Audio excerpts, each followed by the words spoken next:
so many conspiracy theories swirling around about the assassination of Charlie Kirk. Do you have any updates for us, especially in light of all the online content that everyone's been talking about? The only thing we deal with at the FBI and the Department of Justice is facts. And we delivered in record speed a manhunt to capture Charlie Kirk's alleged assassin in 33 hours. And if you put that in perspective to Luigi Mangione or the Boston bomber, they took them 5 days and a police officer lost their life in their manhunt. We are running on absolutely every single lead. And the best thing we can do to honor my friend Charlie Kirk's life is to make sure that everyone involved is prosecuted to the full extent of the law. And that's what we're focused on, investigating the facts, not trading in conspiracy theories. It's been 35 days since a shooter assassinated Charlie Kirk at Utah Valley University, and despite DNA evidence, text messages, and confessions all tying a single suspect to his murder, those conspiracies the FBI director was asked about are still running wild. Some of them are coming from members of the Trump administration. Police arrested 22-year-old Tyler Robinson on the evening of September 11th. He was not captured. He turned himself in 33 hours after he allegedly shot and killed Kirk with a bolt-action rifle. He confessed to police with his parents at his side. His DNA was found on the trigger of the rifle. He had texted his partner and roommate to conceal evidence, and authorities said with confidence that he acted alone. But that hasn't stopped conspiracies on the internet, many of them coming from popular right-wing commentator Candace Owens, who once famously and wrongly claimed the French president's wife is a man.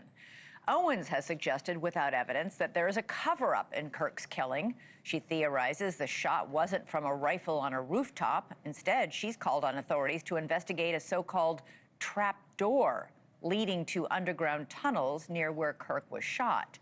Other theories on the web have suggested that Israel was behind Kirk's murder. So many people have been saying that, in fact, that Israeli Prime Minister Benjamin Netanyahu felt compelled to address them. Joseph Goebbels, the Nazi propaganda minister, said that the bigger the lie, the faster it will spread. Well, somebody has fabricated a monstrous big lie that Israel had something to do with Charlie Kirk's horrific murder. This is insane. NewsNation senior correspondent Brian Entin is separating fact from fiction for us on the ground in Orem, Utah. Brian, tell us more. Yeah, we're in the courtyard where the shooting actually happened. You can get close now that the investigation out here is over, at least. Look at this, Elizabeth, under this American flag. That's where Charlie Kirk was standing when he was shot. That, of course, was caught on video. Police say Tyler Robinson was up on that rooftop in the distance right there. He was caught on video on the roof. But despite the video evidence and everything else that you listed off, there are still so many people who don't think he's the one who did it. Despite DNA evidence and an alleged confession, there are still so many theories about who is really responsible for Charlie Kirk's assassination. Questions about the alleged assassin, Tyler Robinson, how he got the gun to the campus. His walk indicates he had the rifle hidden in his pants. So this is with the scope? With the scope on. I could do the other one with it off. Okay, there you go. And then can you walk? Oh man, it's the same one.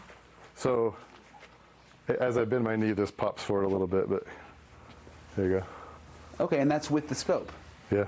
And those pictures of him in the stairwell, I've always thought, well, how do you walk upstairs with this? It seems difficult, you know, because I can't really bend my leg. So you kind of have to do a weird step up. Jim Cannon with neck shot precision showed us, even with the scope on, the rifle did fit in his pants. Getting the rifle into a backpack is more of a challenge. Do you mind just disassembling it one more time and just showing us? So front action screw here. Is that a special tool you would need? Just an Allen wrench. Okay, just an Allen wrench. Get it any hardware store. Again, this is for this rifle. The Mauser he shot is a slight difference, but it's essentially the same thing.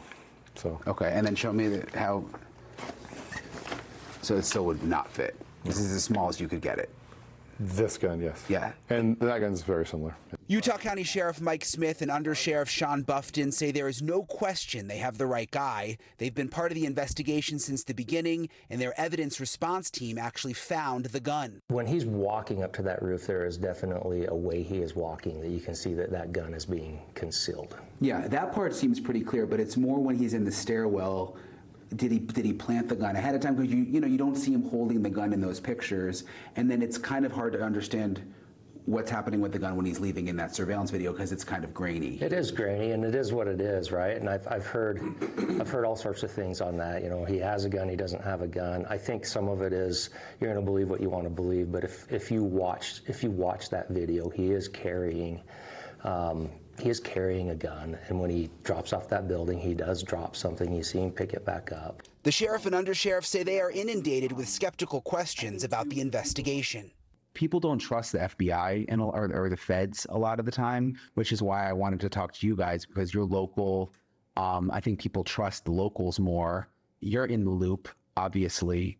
I mean, if there was something strange, you would know about it, right? Yeah. And there's nothing hidden in this case. There's nothing crazy that's hidden deep. I'll tell you right now, if something wasn't being done or should be done or was looking wrong or everybody says there's a cover-up, I would be the first to be screaming from the pulpit that something is wrong. The sheriff and the undersheriff, Elizabeth, are really frustrated by a lot of these theories. People come up to them every day with different theories, wanting to talk to them, and they try to have these conversations and explain what the facts actually are. Tyler Robinson, by the way, the suspect, is in their jail. They say there's been no issues with him. They've got a very, very close eye on him. Elizabeth? Thank you for watching. Subscribe below and download our NewsNation app right now on your phone, and you will get fact-based, unbiased news for all Americans.